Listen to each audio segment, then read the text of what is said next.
hanyuma nabibwiye nitwa Didier. Sasa bazitambulisha banamuita Didier. Mvuye Kasubi. Anatokea Kasubi. Nkaba mbayeho nk'umusore. Anaishi kama mkaka au viki.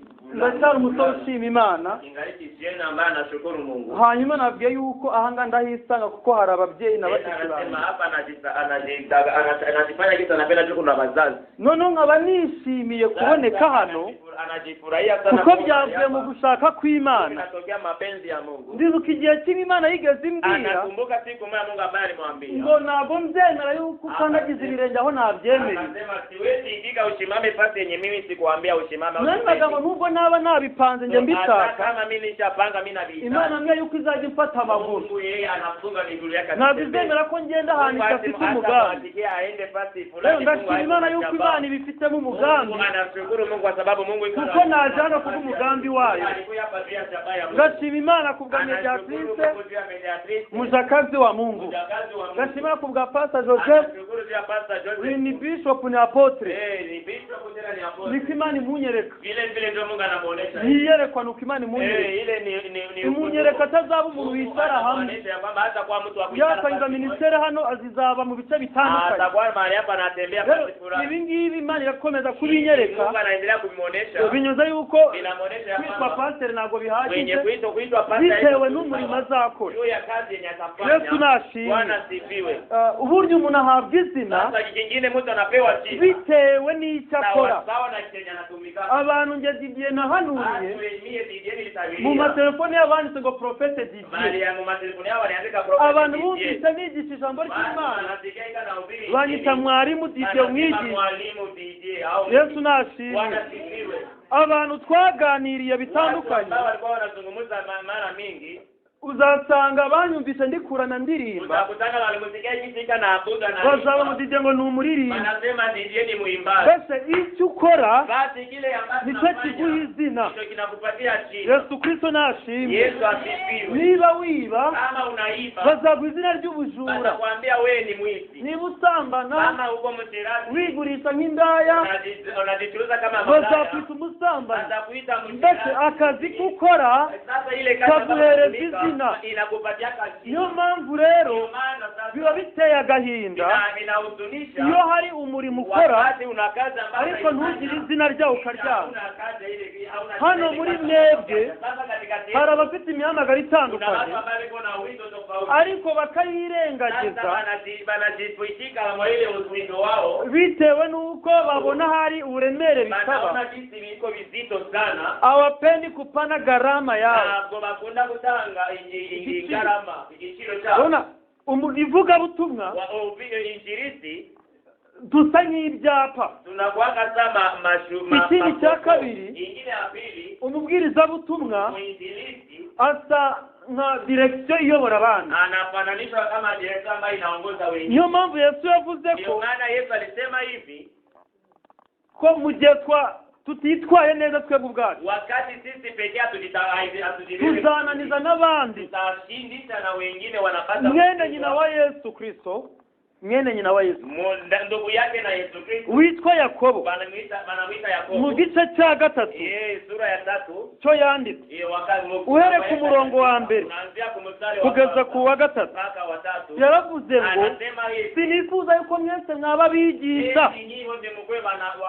Asobanura impamvu nubwo wabyifuza utakubona Pastor Joseph yigisha ukumva wifuje kuba nka Joseph ariko ntuzi aho binyura, ntuzi n'impamvu yabihawe kuko wabonye binezeze cyangwa kuko yubatse ibitego abantu bagakoma amashyi ukahita wifuza kuba nkawe ariko ntiwifuza kunyura aho anyura.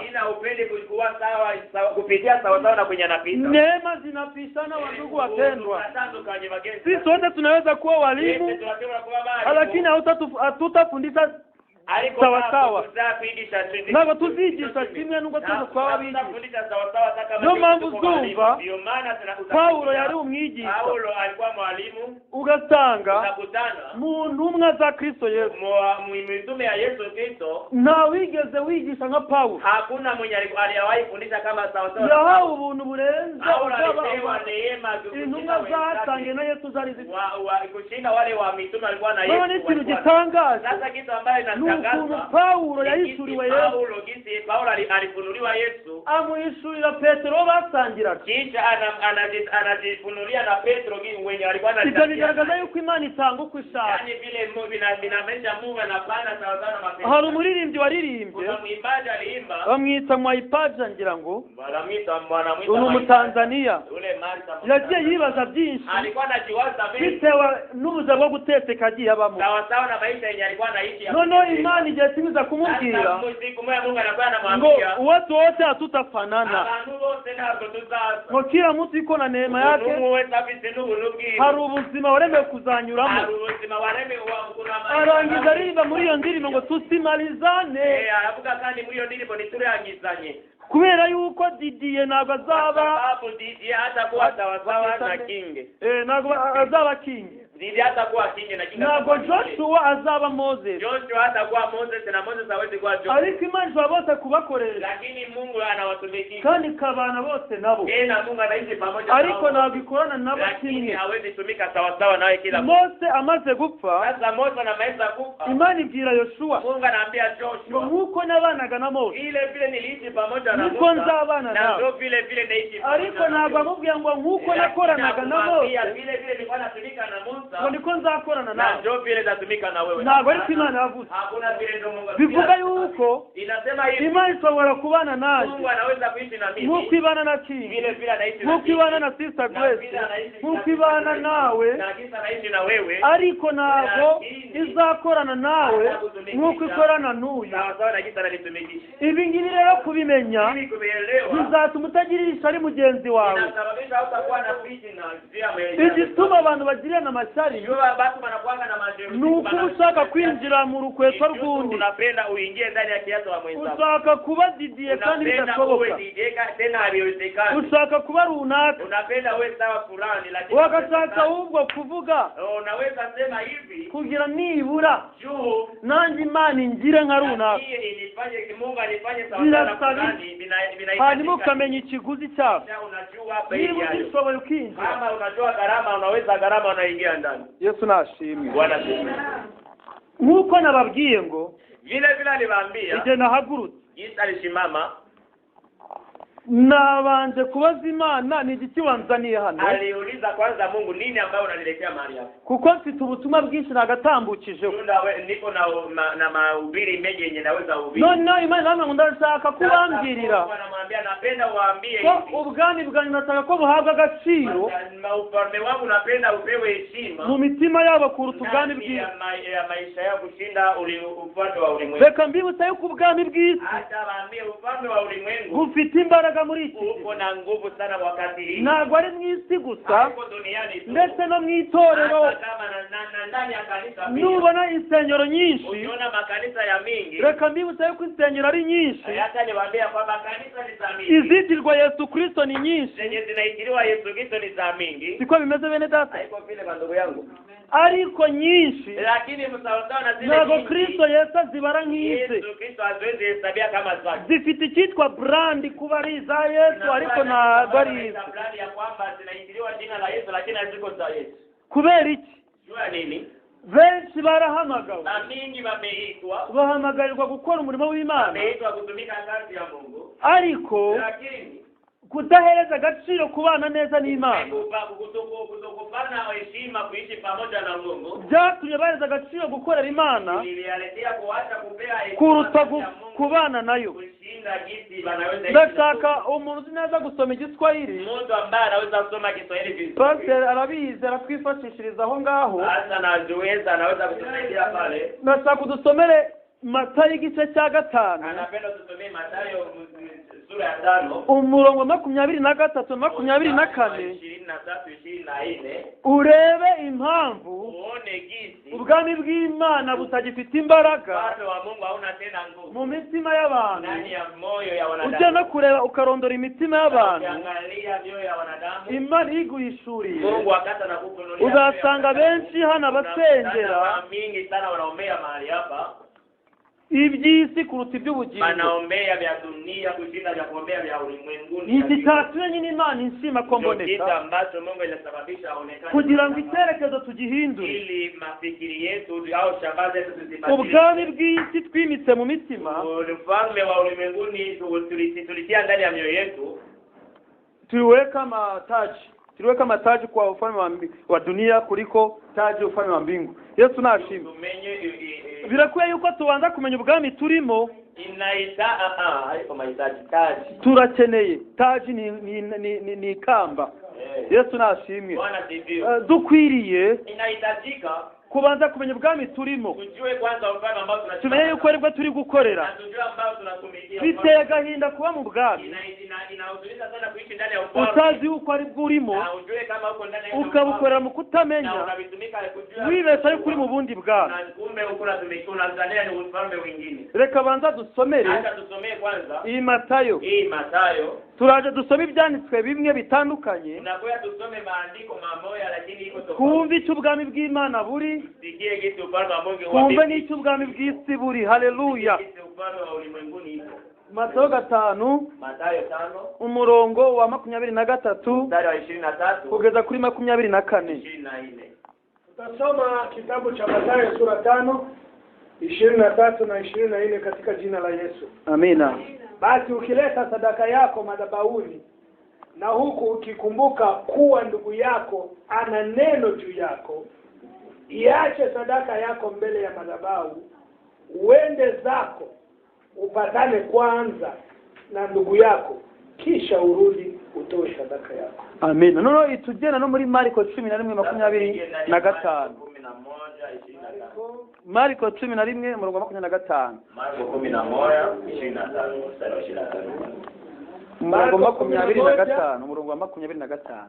Marko 11 mstari wa 25 inasema hivi: Nanyi kila msimamapo na kusali, sameheni mkiwa na neno juu ya mtu, ila na Baba yenu aliye mbinguni hawasamehe na ninyi makosa yenu. Amina. Yesu nashimwe. Bwana sifiwe. Ibingibi mbizanye Ila analileta kugira ubanze kwimenya jitambue sasa yuko ubwami uhamagariwe, sababu ujue ufalme ntabwo wemerewe kubukorera hauitikiwe kutumikia mu gihe utarabanza kubana nabwo neza, wakati hauyawishi pamoja nao, uzuri pamoja nao.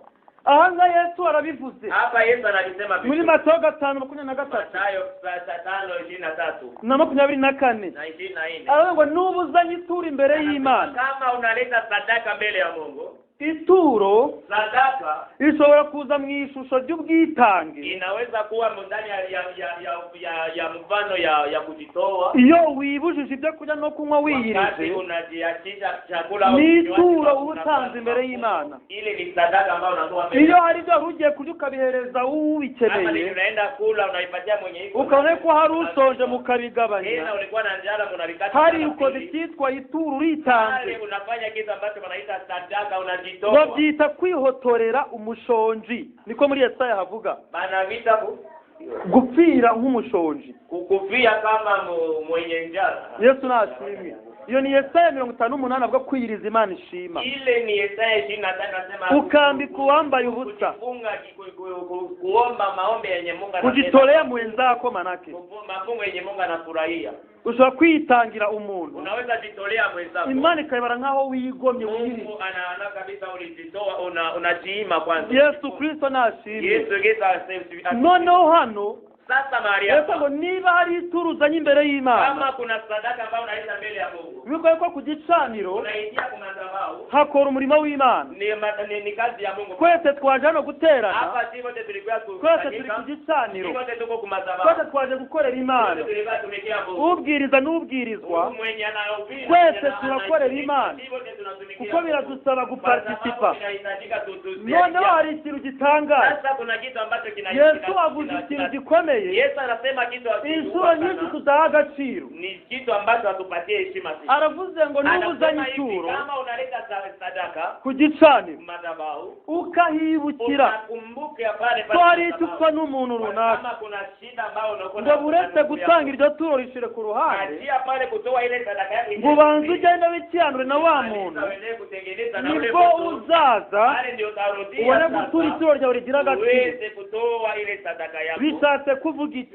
Binamaanisha nini? Tutarajya kure, Tuambie tuende mbali. dusomye no muri Mariko Tunasoma tena na cumi na rimwe makumyabiri na gatanu, ngo nimuhagarara musenga. wakati utasimama na kuna Uraza gusanga amagambo maana binataka bazanye ubwa mbere ishusho yo kwitanga ituro, inaleta mfano ya kujitoa, irindi jambo ryakarije mu buryo bwo gusenga, mfano ya kuomba. bivuga yuko ari gusenga kuri mu ishusho y'ituro. Inasema ya kwamba kuomba iko ndani ya mfano Noneho Yesu arongera kugira ijambo rikomeye ngo nimuhagarara musenga, wakati mtasimama na mnaomba, ngo mukibuka yuko hari uwabagiriye nabi, unakumbuka ya kwamba kuna mtu ambaye alikutendea mabaya, banza bikiranure nawe umubabarire, malizia pale ujitengeneze nayo ngo msamehe, nibwo so wo mu ijuru azumva gusenga kwawe, nawe akaba yakubabarira amakosa yawe. anaweza kusamehe dhambi. Ibi bishatse kuvuga iki? Hivi vinamaanisha nini? Ntabwo wemerewe Au ikiwe kugira icyo usaba kuwa na kitu ambacho utaomba mu gihe utikiranuye n'uwusaba. mbele hauyatengeneza na mwenye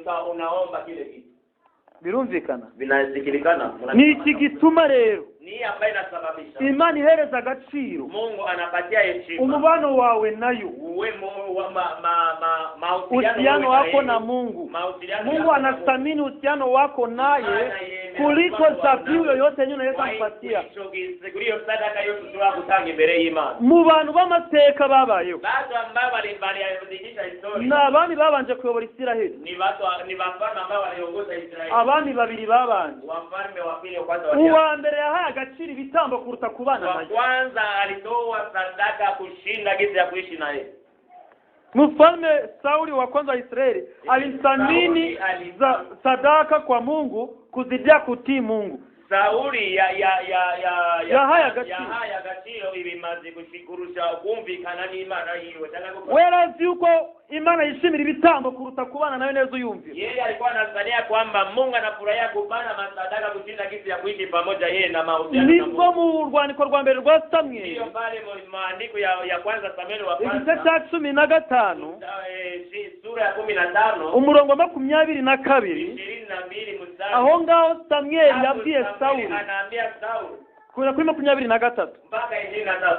ndashaka dusomere twumve. Napenda ulisomee pale tusikie. Kubera yuko biraba byiza, Kwa sababu itakuwa mzuri. ibyo mbabwira ari byumvikanye. Yenye niko nabaambia na mahubiri. Nibuka yuko ndi gushaka kuvuga Ukumbuke ya kwamba ikanapenda kusema umutwe w'ijambo kichwa ya neno ni itandukano riri hagati y'ubwami bw'Imana n'ubwami bw'isi. ni tofauti iko katikati ya ufalme wa mbingu na ufalme wa duniani. Imana ikaba ifite impamvu na Mungu iko na shabaha yo kuba twakwemera ubwami bwayo, kwamba tunaweza kuamini tukabereza agaciro bukaguka muri na tunaupatia heshima na unapanuka ndani ya maisha. rero ubwami bw'Imana ndabusobanura ukwabwo Ufalme wa mbingu na utofauti n'ubw'isi busobanura ukwabwo. na ufalme wa Mbanje kugusobanurira ukwiye kuba muri ubu bwami bw'Imana. Anapenda akufafanulie wewe ambao unahitaji kuishi ndani ya Ukwiye kuba mu bwami bw'Imana asabwa kwitwara mwenye anahitaji kuishi ndani ya ufalme wa mbingu anaweza kujitambua kugira ngo ubashe kubana na nyir'ubwami ili uweze kuishi pamoja kandi ukorere nyir'ubwami, na utumikie ndani ya ufalme wake. utaba wibeshya Usiwe unajidanganya yuko uri mu bwami bw'Imana kwamba uko ndani ya ufalme wa mbingu kandi ukorera ubwami bw'isi. na uko unatumikia ufalme wa duniani.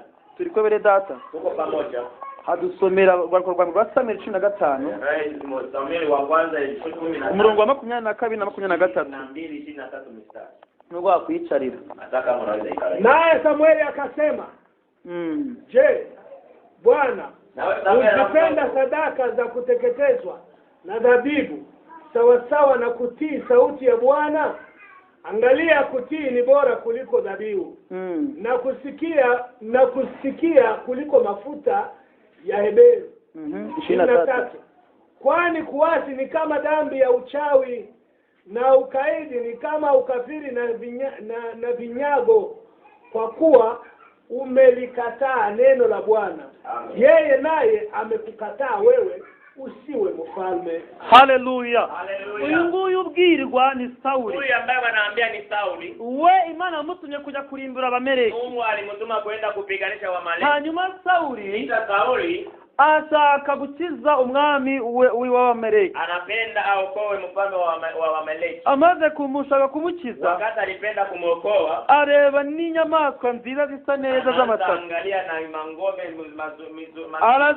yanga kuzisha kandi Imana amayitegeko ngo byose abirimbure ntagire icyo asiga. Kwamba byose abiua asibakiza hata kimoja. None ikintu kibabaje, Sasa kitu ambaye we kubwo gukunda cyane ibintu, yetu ya kupenda sana vitu, ikindi atekereza nabi, na kingine anawaza mubaya, yuko Imana yishimira ruswa, ya kwamba Mungu anafurahia corruption. aravuga ngo reka bino nze kubitambira Imana, hivi hata niende kubitolea, reka mbihishe hata bino ndeke kubirindura, ndabizi Imana ikunda amaturo.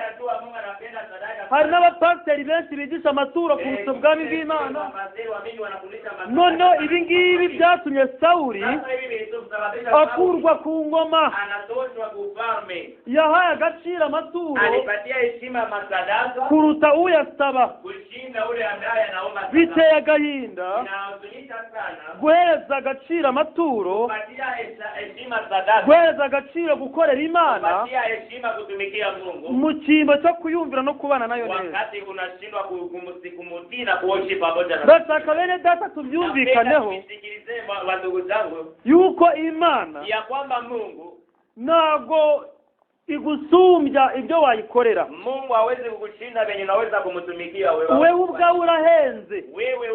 Wewe peke yako huko wa mama. Ntago yasigeze apfira amaturo. Yesu akukufia sadaka. Yapfiriye ubugingo bw'umuntu. Yesu alikufia uzima wa manadamu. Yesu yari afite ububasha. Yesu alikuwa na uwezo. Kuko yapfira n'abamarayika baguye. Uwezo kukufia na wamarayika wengi. Akaza mu ishusho ya marayika. Anakuya mu yari afite ububasha wa malaika. Alikuwa na uwezo bwo gupfira inyamaswa. Ya kufia manyama. Akaza mu ishusho y'intare. Anakuya mu mfano ya ariko Imana, lakini Mungu ngo kuko yakunze yu alipenda umwana w'umuntu cyane, mwanadamu sana, ngo byatumye itanga umwana wayo. Sababisha natoa mtoto wake. Yuko Imana sasa Mungu yakunze wavuye mu utaka. Mungu alipenda mwenye alitoka udongoni, uwaremye mu ishusho yayo, mwenye anaumbika mu ishusho yake, imurutisha abamarayika n'ibindi biremwa.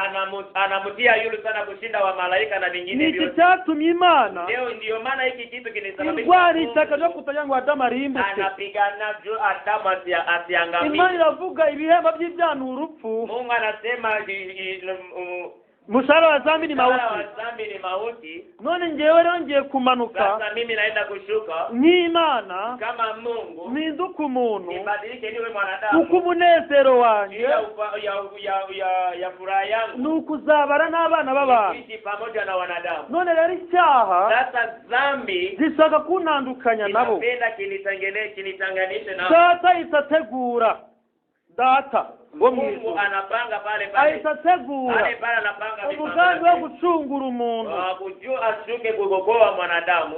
Uku gucungura hii kuokoa mu cyo kwa ijambo to redeem, mu Kiingereza anasema kuokoa, to buy back. Ukugura ibyari byaragurishijwe bikasa nkaho bigarura. Bilikuwa bitauziwa binamrudilia yeye. None rero twagurishijwe ku cyaha, sasa tuliuzishwa na dhambi. Yesu ataka kwishura icyaha kugira ngo atugarure. Yesu anataka kulipa dhambi ili aturudishe. Bivuga yuko inamaanisha ya kwamba Yesu yamenye amaraso ye, Yesu alimwaga kugira yongera tugarure ili aitike kuturudisha. ubwami bw'Imana, ufalme wa mbingu. Yesu yabivuze neza. Yesu alisema mzuri yuko ari cyo kintu twakabaye dushaka. Anasema ni kitu ambacho tunaweza kufurahia au kutamani. Hanyuma ubwami bw'isi na vitu vingine vya tukabuhabwa nk'inyongezo wa ulimwengu tunavipewa kama nyongezo. Isize inyongezo. Nyongera. Maana nasema nyongezo. Yesu nashibi kama bonus. Acha tumikishe tu bonus basi. Bonus. Reka dukoreshe bonus.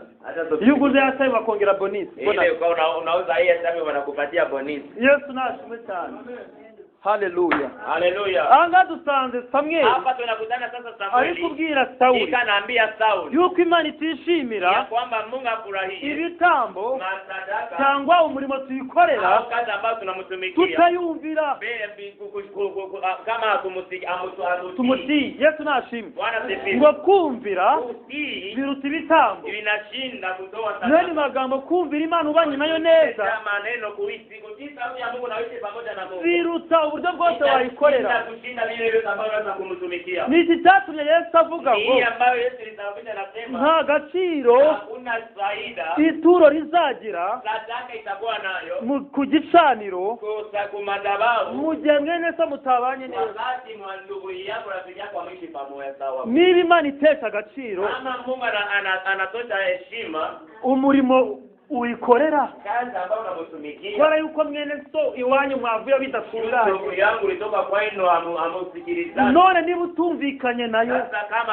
hausikilizane na yeye izaha ute agaciro umurimo uyikorera. heshima namna gani wewe? Ibi bintu muri kubyumva bene? Ili tunaona tunabisikia. Reba Imana itesha agaciro umurimo uyikorera, Angalia Mungu anatosha heshima kwa kazi ambayo kubera yuko mwene so mutabanye neza. huyu rafiki yako ndugu yako ameishi pamoja. None nubana n'Imana nabi Sasa noneho ukiishi na Mungu mubaya vitakuwa izaha agaciro na mwene se izaha agaciro kuko utabanye neza. itakupatia heshima haitakupatia heshima na ndugu yako rafiki yako haikupatia heshima. Nawe sasa jiswali hiyo jambo, Nawe ni uibaze hicho kibazo sasa. kama Mungu athamini Ni Imana haibati. kazi yenyewe naweza itendea, Umurimo ushobora kuyikorera. kwa maana mwenzako amukuishi kwa amani au ujatengeneza pamoja naye. Unawaza Mungu atathamini kazi aliyomtumikia kama uhusiano wako na Mungu haipo? Ni iki gituma usanga abarokore unakutana wapito buriya reka mbibiri ibanga hata ni baibisi uzitondera abarokore ntabwo dupfa gukira. ujiangalie barokore hatuwezi kuona pale pale. Abarokore benshi turi abakene. Barokore bamingi tuko bamasiki. Mwamuzi impamvu gukena kuri barokore? Mnajua sababu gani nani iko ndani ya barokore? Ugasanga unaniwe gutegereza igihe cy'Imana. Wewe unakutana unashindwa kuvumilia. Ugasanga abakozi Imana be bagiye mu bya Illuminati bya Satani bagakora amasezerano kugira babashe gutunga. Bagashaka kubibona. Manapenda babione. Icya mbere ni iki ngiki. Kitu ya kwanza ni hii. Iyi formule yo kuba mu buzima bwo guhesha icyubahiro ubwami bw'Imana, ya kuishi maisha ya kupatia heshima ufalme wa mbingu tubushoboye wakati tunaweza. isi yakabaye inyongezo.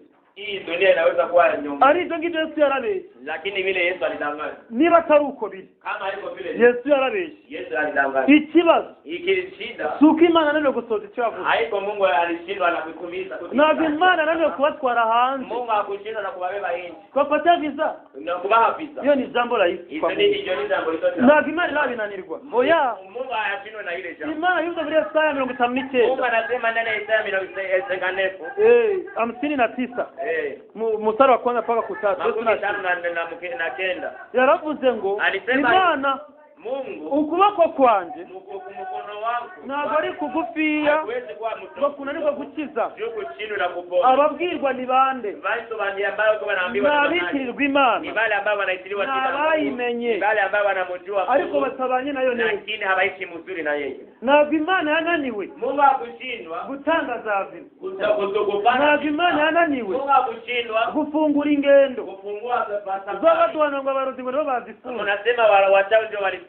Imana ivuga ikinaniza gusa. Mungu anasema kitu ambacho ntabwo ari Satani, haiko shetani, ntabwo ari abarozi, haiko walozi. iravuga ngo ibyaha byacu. Mungu anasema dhambi zetu ntabwo ari ibyaha bya Satani. haiko dhambi za shetani. Wirenganya abarozi ngo bafunze ibyaha. Usisemee uongo machawa wasema alifunga vyako. Twakwigiye kuri Yobu bundi. Hata tujifunze kwa Yobu. Yobu igice cya 42 yaravuze ngo Yobu 42 anasema hivi. ngo nzi yuko ushobora bingahe byose ngo kandi nta kibasha kurogoya umugambi wawe. Wibuke abiguza afite ibibembe, abiguza urwego rwose rwapfuye, abiguza nta kintu afite, aravuga nubwo byambayeho hata kama vilitimilika juu ya maisha yako. Ifite telekomande y'ubuzima, Wenye iko na telekomande ya ifite maisha, remote y'ubuzima, wenye iko na remote ya maisha, iyici ikabeshaho, mwenye anaweza huwa na ishobora byose, mwenye anaweza nta kibasha kila kitu kurogoya umugambi wayo. None ukumva ubuhanuzi buza ngo hari abakunze ibyawe anasema kuna vita watu kugira babizunguza ahantu bihera. juba babijua najua kwenye vinaanzia. Reka mbibiri bangare. Hata ni baibezi. Daniel yarakiranutse. Daniel alikuwa mtakatifu. Imbere y'Imana yarakiranutse. Mbele ya Mungu alikuwa mtakatifu. Isengesho rye yararisenze rirazamuka. Yake aliyaomba yakapanda kabisa. Bitewe nuko juu ya yari kwingingira ubwoko bw'Abisiraheli anaomboleza pia watoto kuva mu gihugu cy'ubunyage ndani ya nchi ya i Babuloni basubira i Yerusalemu. batoke mule baende kwao Yerusalemu. Yeremiya yari yarabihanuye, Nehemia alikuwa anavitabiria vile. yari yaravuze yuko Alikuwa anasema namna hii. bazamara imyaka 70 Batamaliza miaka 70. 70. Yesu nati ngo nihagira nibaza bakabahanurira bababeshya ntibazabyemera. Wakati kutakuwa watu wiko na bataria bana madanganya musirikike. Icyabatwaye mu bunyage ni iki? Kitu ambacho kimebawewa mu ufunga Ni ibyaha byo bakoze. ni zamba ambazo walizozitenda. Imana ibikora kugira ngo ibacishe bugufi ngo bihane. Batubu. None ibonye banze kwihana, Sasa naona wanakatala. ibatwara mu bunyage Anawabeba huko mu imyaka 70, miaka ile bahinduka imbata, anabaki banabadilika kwa ibakura mu gihugu cy'isezerano cyitwa Kanani, anawatosha mu nchi ya ahadi ambayo inaitwa kandi ari abantu bitirirwa Imana.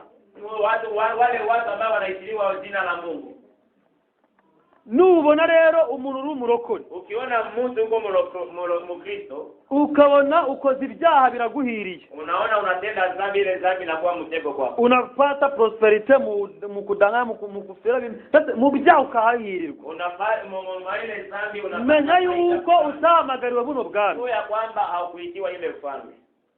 Iyo wahamagara ubwami bw'Imana, Kama uliitiwa ufalme wa mbingu, iyo ugerageje kwicira inzira bikugwa nabi. wakati unapenda kukata njia inakugandisha. Rero igituma tubwese Mana, Hata nikwambie, nahise kuba ndi mu nkambi ya Cyaka, alikuwa huko kambi mkaya Chaka, Imana imishurira ikintu kimwe, Mungu anamfunia kitu kimoja. irambwira ngo Mungu anamwambia hivi, mu bintu bituma mu vitu ambavyo amadosiye ya bamwe yari yageze igihe, dossier za wengi ambazo zinapita. yari yaravuze ngo igiye kubatwara, Na Mungu alikuwa anasema anaenda kubabeba. hanyuma babona bisa nk'aho ukuntu byitanzemo gato, akahita ngo reka nshiremo ka ruswa, Anasema hata nitia kwa pesa kidogo. bavuga ngo ubuze ubwenge ngo Imana iramureka, Wanasema sema mwenye anakosa akili Mungu anampa. ngo reka dufashe Imana, Hata tusaidie ngo Imana ifashe uwifashe. Mungu anasaidia mwenye anadisi. Imana irambwira ngo mbabwire ngo lakini Mungu anamwambia agakiza k'abakiranutsi waogopu ya watakatifu ya gaturuka ku Uwiteka, kwenye Mungu. nako gaturuka muri ruswa. Haitokee kwenye kutoa sadaka. Iyo ni Zaburi 3:7, Ile ni Zaburi 3:7. umurongo wa 39 Mstari wa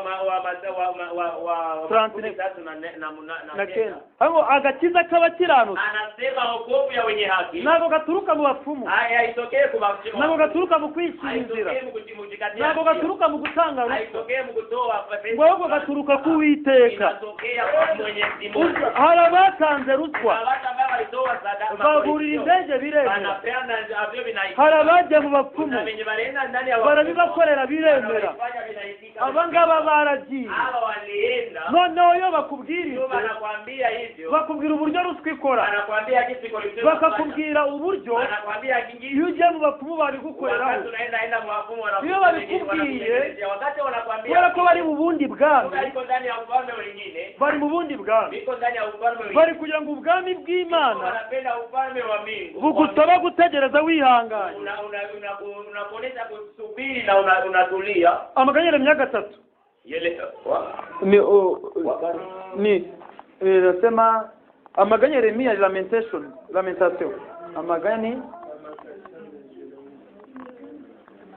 amaganya Yeremia ni kama ni maombolezo, ni maombolezo, ni maombolezo.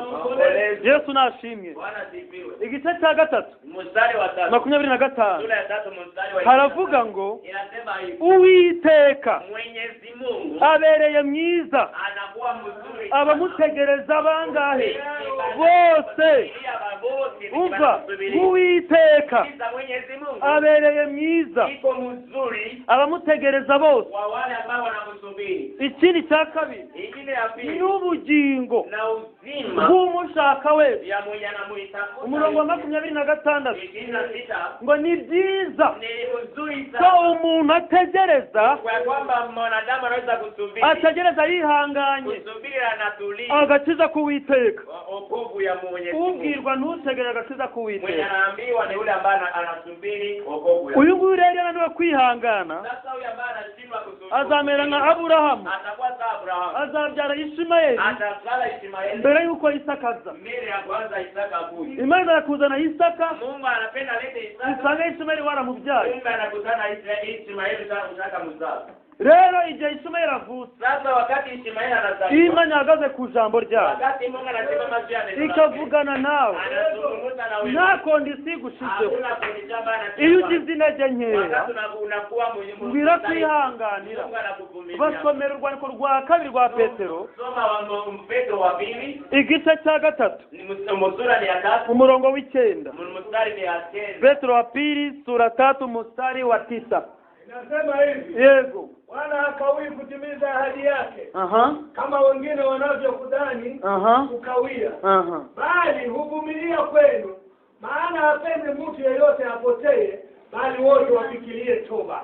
Yesu nashimwe Bwana aya magambo akwereka ko hii maneno kuonesha hari amasezerano wewe ambaye uko na mahali Imana ishaka gusohoza baada ambazo Mungu anataka kutimiza noneho katika maisha yako lakini tukasa nk'aho twiciriye inzira tunakuwa sasa wenye tunajikatia njia bigatuma bisa nk'aho bitinze tunakuwa sasa wenye vinakawia tugasigara twibeshya tunabakia tuko ko Imana yatinze kudusubiza kwamba Mungu amekawia kumbe twatinze guhinduka kwiyuzuza nayo ambazo tumekawia kubadilika haravuze ngo anasema hivi urwandiko rwa kane rwa Petero ile wa Petro wa 2 gatatu umurongo w'9 ngo umwami Imana ntitinze isezerano ngo nk'uko twibeshya ngo ugira twihanganira idashaka ko hagira n'umurimbuka isaba ko bose bihana hanyuma ikabinjiza mu masezerano amagabo turumvikana hii maneno tunaisikilizana mwene kama hari amasezerano sasa kuna mahadi agusaba kwihana gusa inakulomba wewe Imana ikayita iyakwinjiza Mungu anafanya sana kuingiza mwili hadi ni amasezerano yaha yangaye ni ya masezerano Imana igusezeranya nta kondisiyo igushizeho iyo witwaye nabi ugasa nk'uwirwanirira ukavuga nashizeho bya ruswa mu idosiye barayarya yanjye nagerageje gukora bino ibyanjye babirira ubusa Imana niyo yabikoze Satani ararengana Imana niyo yasibe yuko bayarya kugira umanike uvuge ngo ayisarenda none utafunguye inzira nawe wayifunguye aho bagasaba imbabazi kubera yuko wirwaniriye iyo igihe cyageze iyo umaze kwihana Imana ihita ibifungura igihe nari ndi mu cyaka ndababwira ngo iyo Imana igiye kuhita ibikora ugasanga igiye kubikora muri uyu mwaka ugasanga igiye kubikora muri uyu mwaka yaguteguye urugero rwo kugenda hanze yaranabigusezeranyije yewe inyuze mu bahanuzi batandukanye none ukahita ushyiramo ka ruswa Imana ubwayo ihita iza ikabyicaramo abaretse kugenda ntabwo icyubahiro nzagisangira na ruswa azajya ngo ni ruswa imutwaye Imana ikahita ibyicaramo abantu z'ibinyoma bakahita baprofita barakuriye mu dosiye n'abantu z'ibinyoma bakaza bakaguprofita occasion they take an advantage of you Imana ibyicaye n'ibyawe umuntu z'ibinyoma iyo abireba mwiyereka iyo areba umuhanuzi z'ibinyoma ndani ya ufunuo wakati nabii wa uongo arasanga ngo ndabona hari Satani yarabyicaye kuna kitu ambaye naona Shetani alikala kubera itabona ko ari Satani naona kama ni Shetani mu bwami bwa Satani ufalme wa Shetani Imana igaragara nka Satani anaonekana na Shetani uri mu bwami bwa Satani mwenye iko ndani ya ufalme wa Shetani uri mu mwijima mwenye iko ndani ya giza twebwe abarokore sio wa Kristo abarozi batwita abarozi watawi yani magambo ari mu bwami yeye iko bw'umwijima ndani ya ufalme wa giza iyo akuboneye mu mucyo wakati anakuonea ndani ya ufalme iyo abona bitagenda neza viende mzuri akagushaka akakubura anakutafuta na kukosa uzasanga anakutana abona yuko ari Satani ubyicayemo anaona kama ni Shetani anaikala kubera iki vile vitu vya nini ntabwo satani Shetani hawezi. mu mwijima agaragara nka satani. Mfalme wa giza anaonekana kama ni Satani mu bwami bwe yitwa Imana. Shetani mfalme wake wanamuita Mungu. Rero abakozi be, Sasa watumishi wake, intumwa za satani, watumwa wa Shetani mu bwami bw'umucyo ndani ya ufalme wa babona nuru, Imana ariyo satani. wanaona Mungu, Mwenyezi Mungu kama yeye ndio Shetani. None bakatakubwira ngo banzu yazane Wanakuambia leta sasa ngo usengere mbohozi ibyawe. nikuombee kitanifungule vyako. Kumbe ni Imana ibyicaye. Kumbe ni Mungu ndiye anaikala kwa vile. Akavuga ngo banzu uzane amaturo ahagije sadaka zenye zinafika. ngo baragufunza ibyawe Funga vyako. uko ngo mutumishi wa Mungu Lazima kuna kazi ya Mungu. ngo abahozi ibyawe. Obwe kugira ngo wihane, kusema utubu. utotoza kukubwira ngo ihane, Ile wakati tunafanya. arakubwira ngo banzu yazane. Anasema leta kwanza. Ibi bintu uvuga birahari cyangwa ntibihari? Ili yenye niko nazungumzia viko ama haviko. Sasa nakongera akakurira yawe Kisha Shetani anameza nakula pesa zako. no mwidose barakuriya yawe, Udosema alikula vyako. Imana ikakwihanganira Anakuvumilia. ngo ntegereje ko Didiye yihana, Sema mimi natunga shilingi dore aracyirwanirira mu gihe utari waca bugufi ngo wihane. Imana iragutegereza kuko ishaka kuzagutwara, uzi neza yuko ari igutwaye. Unajua kwamba ni yeye pekee anakubeba pale. Turi kwa bene data. Tuko pamoja. Rero ubwami bw'Imana Sasa ufalme wa Mungu budusaba gutegereza twihangana. inahitaji tusubiri na tunavumilia. Tunahitaji saburi, ubuvumilivu. Ndio uvumilivu. Abaheburayo 10:36. Waebrania 13:20. Waebrania sura 10 mstari wa 36. Waebrania sura 10 Waebrania 10 murongo wa 36. Harango kuko mukwiriye kwihangana. Inasema hivi mnasababishwa kuvumilia. Kugira ngo nimumara wakati gukora ibyo Imana ishaka tenda yale ambayo muzahabwe ibyasezeranyijwe. upewe yale ambayo yameahidiwa. Bishatse kuvuga iki? Inamaanisha nini? Mbere yuko binja mu byasezeranyijwe, Mbele niingie ndani ya yale ambayo yameahidiwa. urasaba gukora ibyo Imana ishaka. Inahitaji nifanye mapenzi ya Mungu. Umurongo wa 38 akavuga Mstari wa 30 ngo umukiranutsi wanjye mwenye haki mwenye azabeshwaho no kwizera, ataishi na kuamini. ariko nasubira inyuma Lakini akirudi nyuma ngo Uwiteka umutima wanjye tuzamwizera. moyo wangu haitamfurahia. Iyo asubiye inyuma Wakati anarudi nyuma aba yitindije, anajikawisha yeye pekee. bizamusaba kubanza yihane, Itamhitaji atubu. Imana imutegereze, Munga mvumilia ikindi akabona gukora ibyo Imana ishaka, afanye mapenzi. ategereje agakiza k'Uwiteka. Anasubiri wokovu wa Mwenyezi. Imana igufitemo inyungu, Wakati Mungu iko na ntabwo wakomera yuko ari utwigenderaho.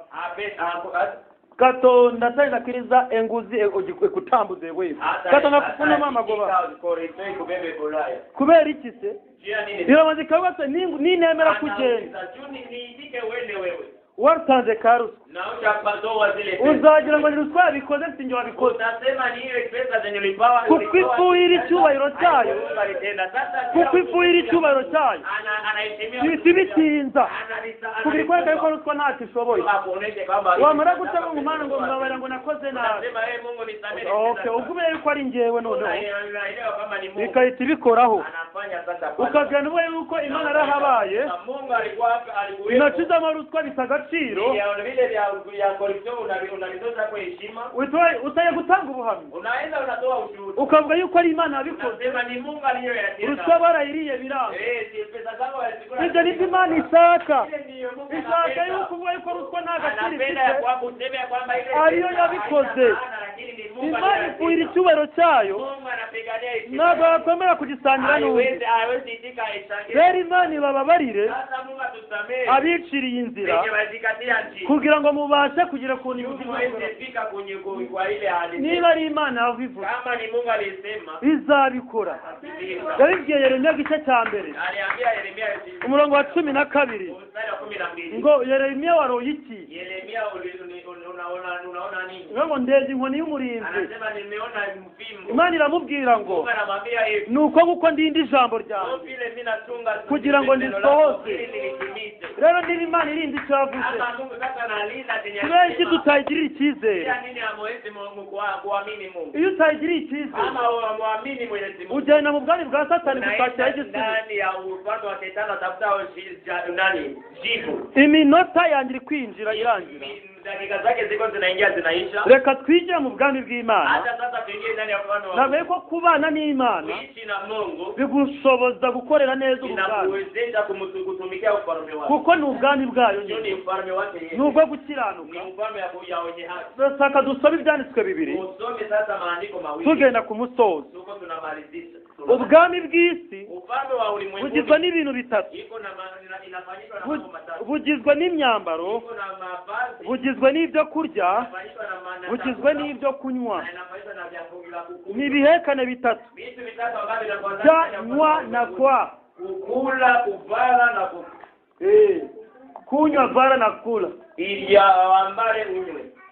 Uko biri bitatu Sasa ile mambo matatu bivuye isi ntabwo twayibamo. wakati linatoka ndani ya ulimwengu, nibyo byubaka ubwami bw'isi. tunaita sasa hizi maisha. Kurya, kunywa no kwambara Kujia, ukula, nibyo bigize ubwami bw'isi. ni ambavyo vinatembea ndani ya ufalme wa igituma ubona Juu naona abantu batanga ruswa kugira ngo ibintu bigende watu neza. wanatoa pesa juma hizo yao ntabwo washyiramo ruswa mu bwami bw'Imana. hawezi toa sadaka. Arashaka ngo yuri inzege Unapenda upande ya ugende urye, uende ubone agafaranga, upate pesa, wambare neza, urye neza, ukule mzuri, nta stress arandiroti bose kwishyura. ni ubwami bw'isi. ile ni ufalme wa mbinguni. nibwo uzasanga abantu turi kurwanira, ugasanga abantu turi kumarana.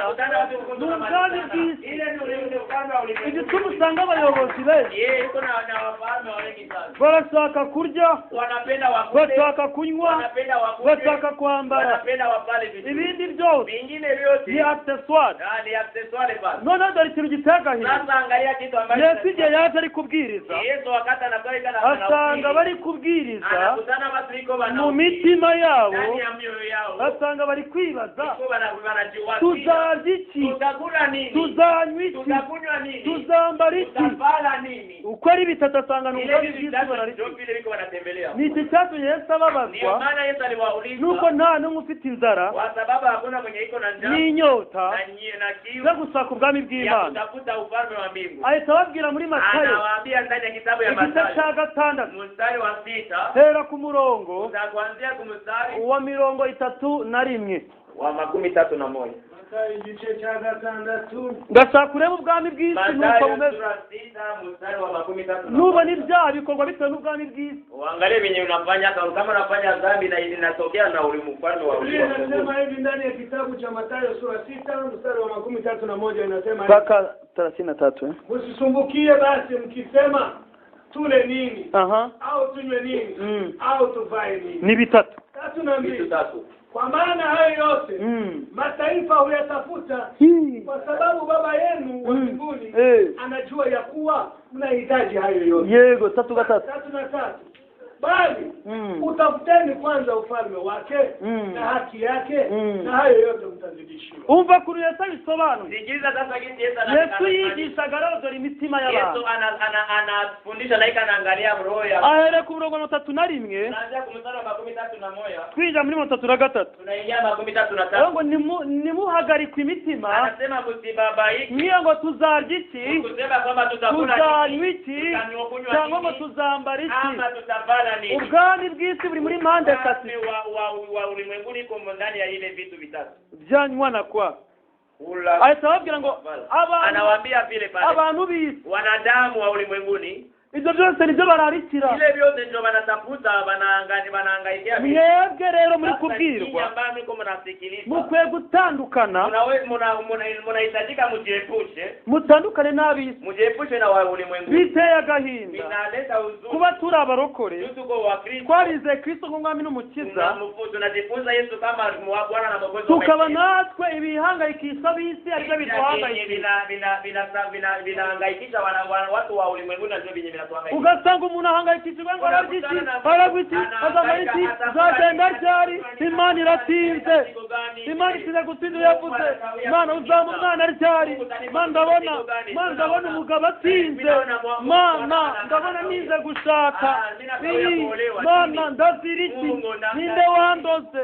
ugasanga umuntu ahangayikishijwe n'ibyi ya vitu vya ulimwenguni. Yesu arababwira Yesu Yesu anawaambia hivi, ko mwebwe mwanyizeye mbona nyie mliniamini? nkabona ubwami bw'isi aribwo bukiri mu mitima yanyu, Mimi naona ufalme wa ulimwenguni kinaishi. mwabanje mugashaka ubwami bw'Imana Ukianza kutafuta kwanza ufalme no wa mbingu gukiranuka kwayo, na haki. ko ubwami bw'isi ari inyongezo, Tu ufalme wa mbinguni wa ulimwenguni ni nyungu juu ya maisha yenu. ni bonisi. Ile ni bonisi Uruba mtapewa. yuko kurya kunywa no kwambara Angalia kukula na kukunywa na kuvala. abingeri kuwa itaji Hivyo ndizo icyifuzo.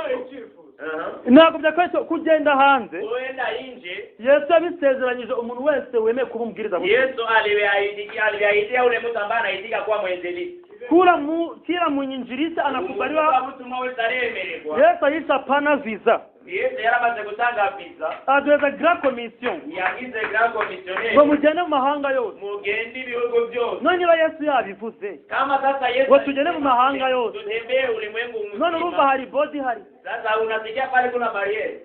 Yesu nashimye. Hapo. Munyihanganire. Munisubiri. Ndangize gatoya. Yesu nashimye. Bwana sifiwe.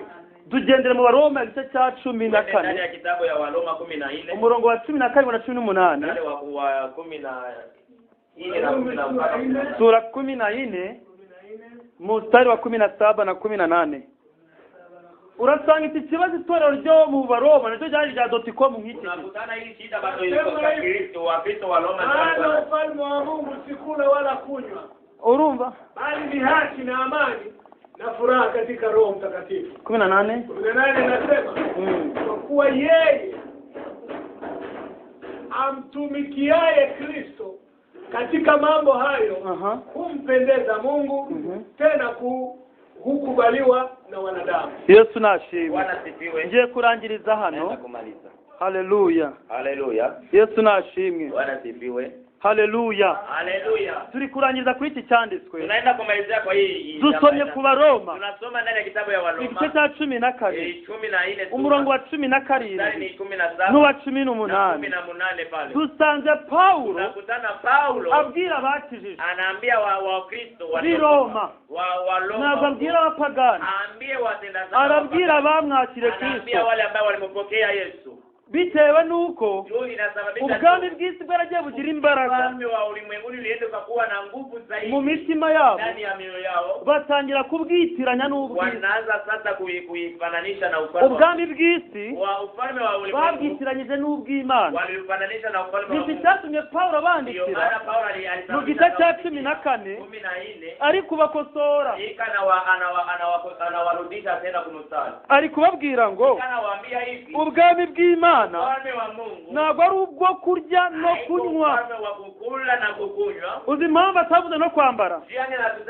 Abaroma bafite imyambaro, bari bafite imyambaro byo bitabahangayikisha. Noneho babwira yuko ubwami bw'Imana atari ubwo kurya no kunywa. Abisiraheli bo bari bahangayikishijwe na bitatu: kurya, kunywa no kwambara. Niyo mpamvu Yesu yababwiye ngo nimuhangayikishwe n'ibyo kurya, n'ibyo kunywa no kwambara. Abakristo b'i Roma bamaze gukizwa bagera ku rwego babona imyambaro batakibisengera, batakibihangayikira, ariko bagira ikibazo cy'ibyo kurya no kunywa. Batangira kuhinduka n'abafere bamwe, batangira kubeshya yuko ubwami bw'Imana ari ubwo kurya no kunywa. Paulo rero ahita abandikira bakosora ngo ntabwo ari ubwo kurya no kunywa, we ko kurya no kunywa no kwambara ni ubundi bwami. Niyo mpamvu avuze ko kurya, kunywa no kwambara atari ubwami bw'Imana, we ko bariya bo baribeshyaga bagira ngo ni ubwo kurya no kunywa.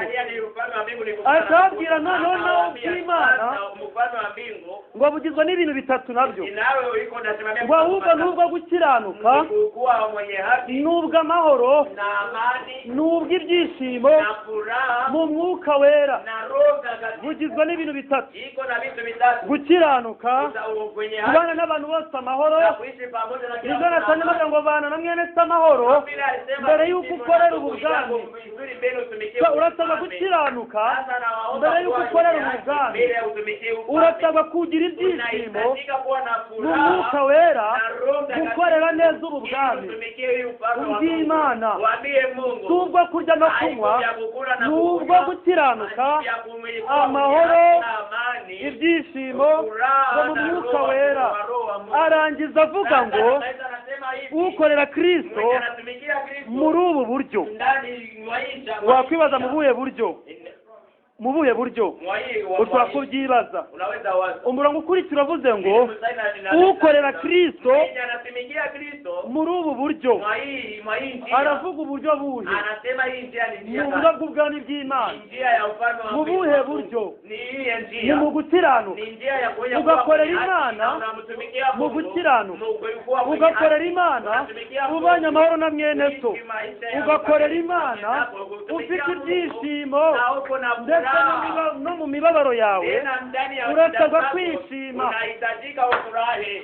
Matayo 5 umurongo w'10 Yesu yaravuze ngo murahirwa niba barenganyiriza gukiranuka ntabwo ubugushije isano mu gihe uzira gukiranuka ahubwo ubuhiriwe.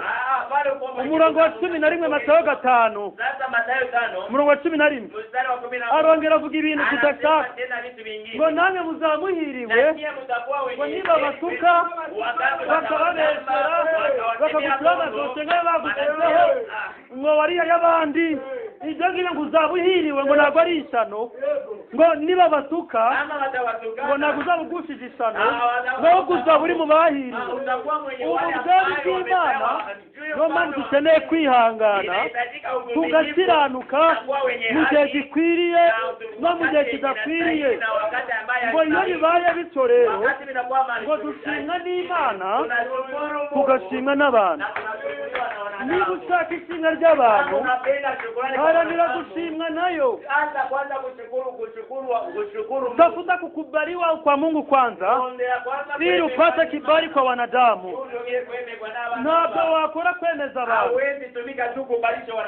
wewe wemeza Imana gusa kutumika tu kubalishe Mungu hanyuma uzarakuliza kwemeza abantu kisha na Mungu atakuitikisha. Ubu mvugiye Imana muri aka kanya hivi anatemea Mungu. Ubu ngubu abandi bazatangira nyuma bazatangira kusaba namba wengine watamwambia wanamlomba kubera iki ibyo mvuze binya nasema binyeganyenyeza yicaye kuri ya ntebe singitisha mmoja anaigala iyantumye kaba ngurakoze kumvugira anamwambia asante kwa kunizungumza kubera yuko ubwami bwanjye buvugiye neza natemea ufalme wangu na ubu nabaye nka Spika Kadaga anakuwa Spika wa Menyana anasubika Spika Kadaga ahembwa gatubutse Kadaga analipwa oranya ataraja mu mwanya we Spika Kadaga ahembwaga amafaranga ruta Uhuru Kenyatta ya leta anapewa pesa avugira Uganda ni Spika ni Spika wa Uganda nanjye rero giye ndi Spika w'ubwami bwizo na yeye iko Spika wa ufalme wa mbingu konte yanjye iriyo konte yake iko mbinguni muri make ushobora kumara gutya nta kintu ariko muri konte mfite agatubu